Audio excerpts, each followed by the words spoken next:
So I'm Dr. Long, and I'm going to talk to you about the Chinese medicine perspective on menopause. So Chinese medicine has been around for thousands of years. It's a very ancient practice, and it focuses on different cycles in nature. So we're all a part of nature, and so we follow these cycles too. So the first is to look at the 7 cycles of our lives, and they are divided up into 7 years each. So the first phase is when you're between 0 and 7 years, and you're growing, and you have your teeth growing in, and the thickening of the hair. Phase 2 is 7 to 14 years when menstruation begins. Then phase 3, 14 to 21, you have your wisdom teeth start to come in. And then phase 4, 21 to 28 years, there's your prime reproductive years. 28 to 35, the muscles begin to slacken, hair is starting to thin. We're starting to have these different changes that come along with the hormones changing. 35 to 42 years, more signs of aging and the graying of hair. And then 42 and beyond, you have the onset of menopause. But in Chinese medicine, we call it the second spring. So it's not seen as like an end to all of this. It's a new beginning. It's a time for regeneration, rejuvenation, and taking care of ourselves for our next phase. And so there's a few terms that you'll hear us talk about. One is called kidney essence. It's also known as Jing. And kidney essence is the foundation of growth and reproduction, and it's inherited from your parents, and it makes up our basic constitution. Now, it's stored in the kidneys. That's why it's called kidney essence. And it's nourished by the things that we take in. So our food, water, air, all of those things. And there's this balance between yin and yang in this situation. So the yin is the cooling aspect, it's moistening, and the yang is more moving, activity, growth, that kind of thing. And aging is just the physiological changes that occur with the decline in Jing.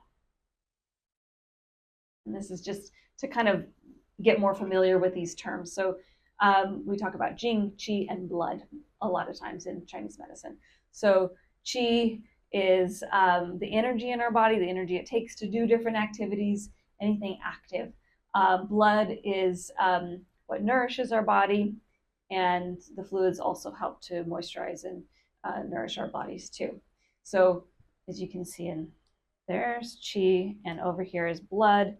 The Qi helps to generate blood, it helps to move the blood, and it also holds the blood in the vessels. And in turn, the blood helps to nourish the rest of the body and nourish the Qi. And then let's look at essence up here, Jing. It's, as I said already, it's stored in the kidneys, it's inherited from our parents, and that's what we call primordial Qi.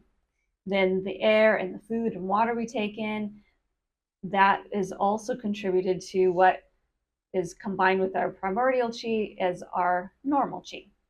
And that is what nourishes our body, and it serves as a protective barrier for outside influences.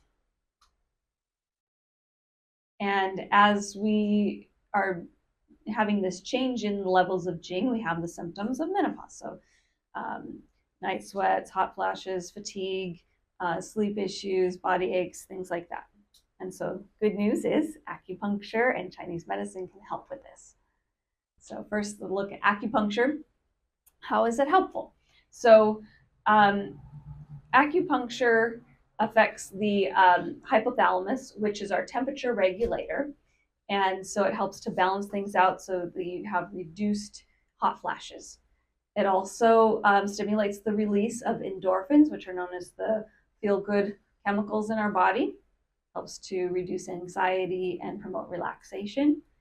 And sometimes during menopause, we have body aches, and so acupuncture is really helpful with that. It decreases inflammation and reduces those pains. And it also can help with your sleep cycle and reduce fatigue. There's lots of research that's been done. I just chose this one to highlight some of the effects. So menopause, we talk about the vasomotor symptoms, VMS, which are hot flashes, night sweats, flushing, and usually they occur like chest, back, neck, And so they took several women, and they were aged between 45 to 60, and they were having these symptoms 4 or more times a day. And the acupuncture group received 20 treatments over a period of 6 months. And they noticed a decline of these symptoms by 36.7% in the acupuncture group. And in the control group, actually, they had an increase in those symptoms. So Chinese medicine isn't just about acupuncture, it also includes Chinese herbs. And usually herbal formulas have a combination of herbs, and a lot of times they include this for these symptoms. This is called danquai, and it helps to reduce night sweats and hot flashes. And so a lot of times it'll come in a pill form, or you can make a tea out of it. There's lots of different ways to take it. And then another herb that's commonly used is called di huang, and this nourishes the yin, and it also nourishes the essence or jing. It can help improve bone health and cognitive function. Now, the next 2 slides, I have some herbs that we're going to try. These you can use as a snack. They're not always in a formula. That you can have them by yourself. So the first one is called longan fruit. And with this one, it's very helpful with promoting more rest and have a refreshing sleep. It helps to nourish the qi and blood. And so it's blood building, and it's a heart tonic. And it's also high in iron. And then the other one is goji berries. And there's different quality of goji berries. Some are really dried out, and these ones are a little bit stickier. They clump together, and they're used different ways. So the goji berries, they tonify the jing, or the kidney essence, and the qi.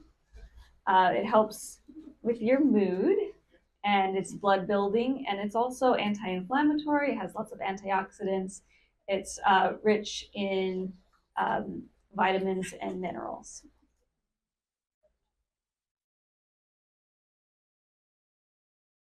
And then I have a few recommendations of Chinese medicine for lifestyle and diet.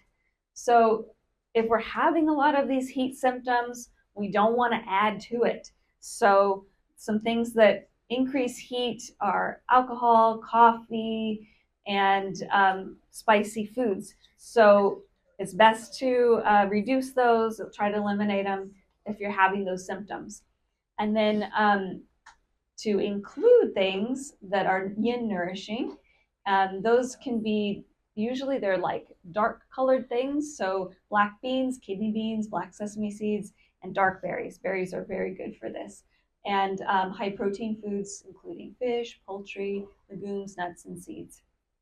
And then to clear out the heat, then we want to include bitter foods. And those, like, they're not like necessarily really bitter to the taste, but they're just bitter in nature. And so that clears the heat out of your system. Those can be kale, green tea, watercress, turnips, and tangerine peel. And then for types of exercises that are helpful during this time are things that are gentle and are not something that's going to exhaust you. You don't want to deplete yourself during this time. So Tai Chi and Qigong, yoga, we're going to talk about that more in depth pretty soon, and walking and lightweight training. And I'm going to teach you a couple of things in Qigong that are helpful. So the first one, you're going to take your hand, you use the palm of your hand, kind of cup it like this, and you're going to pat. So I'll show you that. You just pat along the outside of your arm and along the inside. You do this a few times. You might notice some areas that feel a little tender, so you can focus on those points a little more. You can use your fingertips on those spots. That's where things tend to stagnate, and you want to get the blood moving. And you switch arms, and then eventually you're going to get to your legs.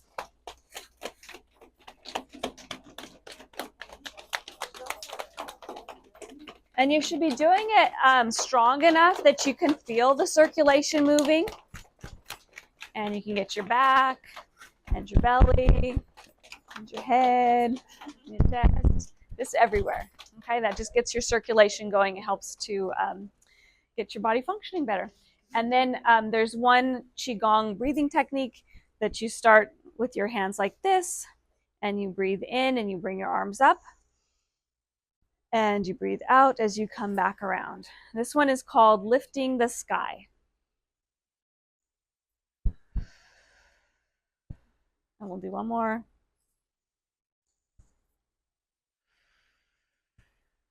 Okay. So those are just some things to help really get your body back in balance. And as I mentioned before, it's called a second spring, and that's because it's a time to reconnect with yourself, nurture your body, regenerate. Anytime we look at the different seasons in nature, it's always an opportunity to use that transition time to reboot. So it's time to prepare yourself for a new beginning. Any questions? Can I get one of those little cups? Yeah. Anybody else? Yes. About the like goji berries, and I can't remember what the other one's called. One of them said specifically helps us sleep. Yeah. Is it a systemic thing where it doesn't matter if, like, do you want to have that before bedtime, or is it just really incorporating it into your system? It's more incorporating it into your system, Okay. because then it's going through it. So it doesn't matter what time of day. Yeah. Okay. Yeah.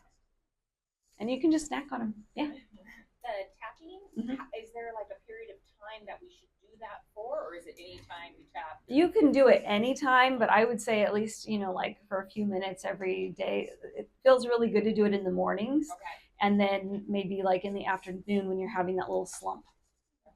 Yeah. Yeah. If I'm not gonna give up the coffee, alcohol, and spicy food, can I have like more of the kale? Like, how does that? Because those are gonna be like my 3 favorite things. So I'm not gonna. But it does like more kale balance it or not? So It'll balance it, but just it won't have like as strong of an effect because you're like fighting it, But yeah, you can still do the other things and it'll be helpful. Yeah. also a coffee drinker.